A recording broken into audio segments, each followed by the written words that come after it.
Woodstock was really odd.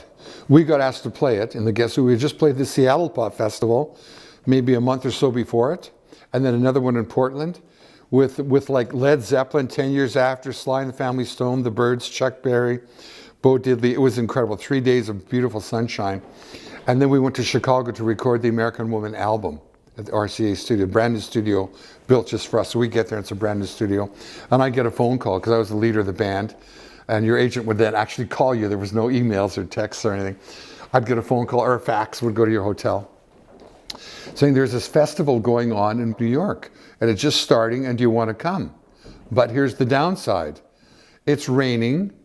There's not enough toilets. There's not enough water. There's a traffic jam. Some of the bands aren't showing up, but a lot of people are coming because there's this movement and wave of change and brother sisterhood, and let's get together and let's celebrate being alive and let's forget the bloody war in Vietnam for a weekend and let's just get naked and dance in the mud kind of thing, like little kids playing at a beach.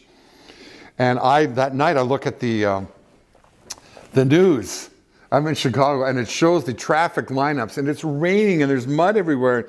Bands couldn't really play. Some bands played at 3 a.m. when everyone was asleep, but it was captured. So Woodstock turned into this mythical, wonderful, cool thing.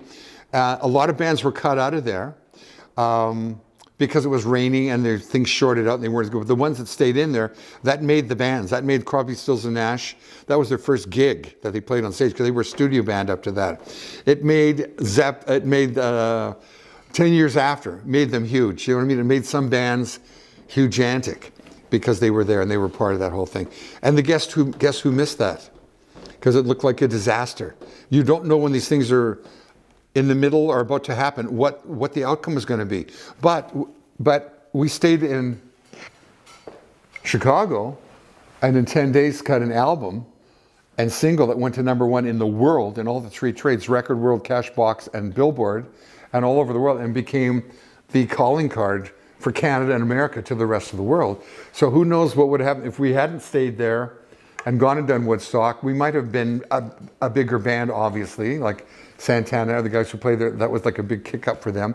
But we might not have recorded the same version of American Woman or had the same vibe in it. It's one of these crossroads where let's take this road, and both roads turned out okay, and you can't be 2 places at once.